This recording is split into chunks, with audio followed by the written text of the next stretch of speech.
How come you decided to go for the Master of Wine qualification?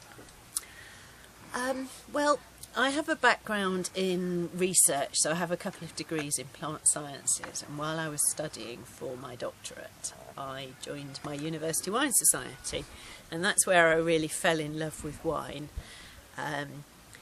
And I then won a couple of tasting competitions, which gave me the kind of impetus to decide to join the wine trade. And it was obvious once I joined the wine trade that I wanted what is the ultimate qualification in the UK as far as wine's concerned. So, Attaining the level of Master of Wine is no easy task. How did you set out on your wine journey? well, lots of tasting is obviously very important because you have, as part of the exam, you get examined on 3 tasting papers, which could include wines from anywhere in the world. So there's no substitute for practice and talking to winemakers and wine experts and learning from them to understand what constitutes quality and maturity and balance and harmony and so on in wine. So that was very important. I think being a scientist by training also helped me very much with the theory because you cover viticulture, winemaking, all the quality control and packaging as well. So yes, throwing myself into studying those with my scientific background helped. What are the merits and disadvantages of Master of Wine certification? Well, I think the merits are that it's a very broad qualification that covers all aspects of the wine world, say from growing the grapes all the way through to selling and marketing the wine, as well as understanding the actual quality of the wine itself. Perhaps arguably the disadvantage is the breadth of the qualification. So, I am not a winemaker. I know in principle how to make wine, but give me a truck full of grapes, I haven't had that in-depth study, I suppose, in a specific area. So that would be the disadvantage, the lack of depth, the advantage being the breadth and the overview it gives you.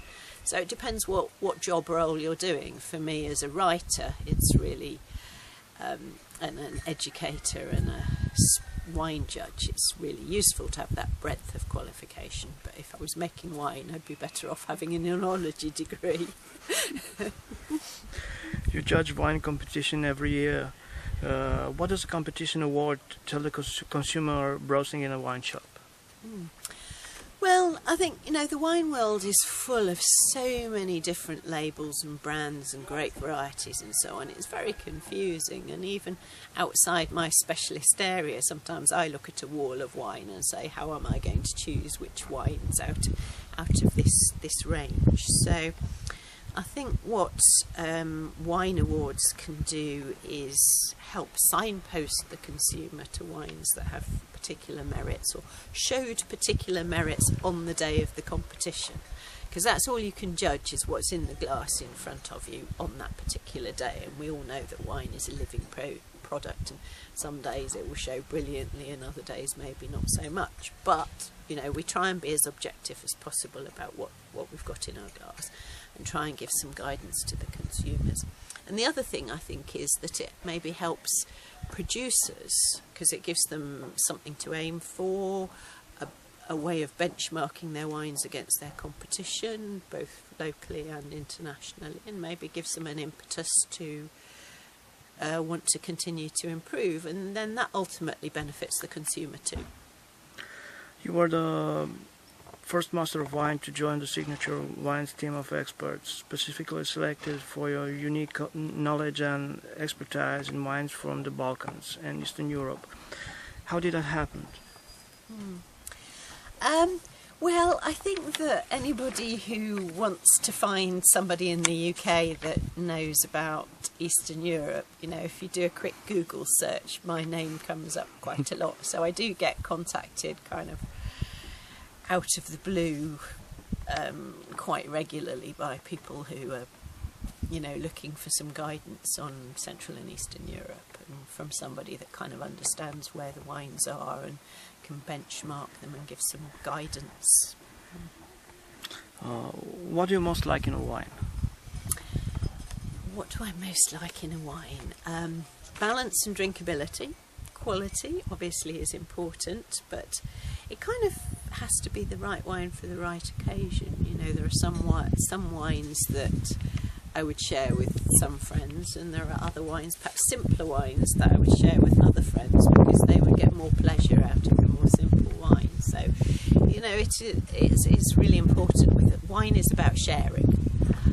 So it kind of has to be the right wine for the right occasion. Right. So it's got to be good quality, and it's got to be drinkable and harmonious more than anything. As a master of wine, what is your most memorable wine moment? I think I have to go back to the Douro Valley back in 1987, which was kind of my formative moment when I really decided to join the wine trade, because I'd won a competition to spend a long weekend on a port Quinta, which was Quinta de Noval, and sitting on the terrace with my then boyfriend, since husband, still husband, sipping chilled tawny port, 20-year-old tawny it was, with Douro glittering in the distance, surrounded by vineyards, and realising that people do this for a living. So I'll pick that one. Do you have a motto? Oh, motto, yes. Life is too short to drink bad wine. Okay. What is the best wine advice you ever received? Best wine advice I've received, certainly as far as passing my Master of Wine tasting exams, it was always go with your first impression. Is wine becoming less elitist? Definitely, and it should be not elitist. Certainly in the UK it's become the most important alcoholic beverage category. And I actually hate it when people write tasting notes that say a wine for connoisseurs. You know, it should be a wine for anybody that wants to enjoy it. Go back to my point about sharing. You know, we shouldn't be being snobby about wine. We should be making it accessible to everybody that wants to enjoy it. You've written about wine. What is about wine that keeps you excited about it? Well, particularly writing about Central and Eastern Europe. You know, I started at about the time of the regime change, so I've seen an absolute revolution from, you know, the old Soviet kind of communist model of mass market, vaguely wine-like liquid to countries all across this region where there are exciting new producers and people exploring their native grape varieties. And I just find every time I come there are new wineries to discover and winemakers who've got it and really improved what they're doing. So it continues to evolve at a really exciting pace here. If you're not drinking wine, what are you drinking? A good cup of tea made with properly boiling water, milk that hasn't been UHT treated. So that's what I shall have when I get home. I shall message my son in advance and say, put the kettle on and make me a good cup of English tea. We're on the second day of the wine book of Romania. Do you remember when did you taste your first Romanian wine? Well, it would have been back in about 1988, possibly before that actually. When I was a student we used to do organised tastings, so I probably had some so-called Romanian Pinot Noir back in the mid-1980s. Please name some facts about our Romanian wines which may surprise us. Facts about your How can I surprise you? You're Romanian. Okay, fair enough. What was your first reaction when you were invited to be in this jury in Romania? Well,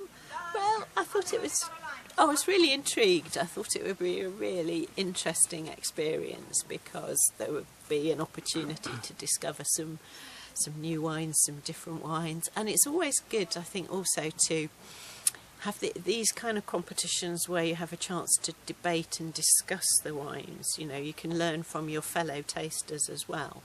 And it's nice having this mixture of Romanians who have one perspective, people like me who have a perspective from an outsider but know something about the country, and then some of the judges who are just coming totally with an international perspective. So it's good to it's a good mixing pot and you never stop learning about wine.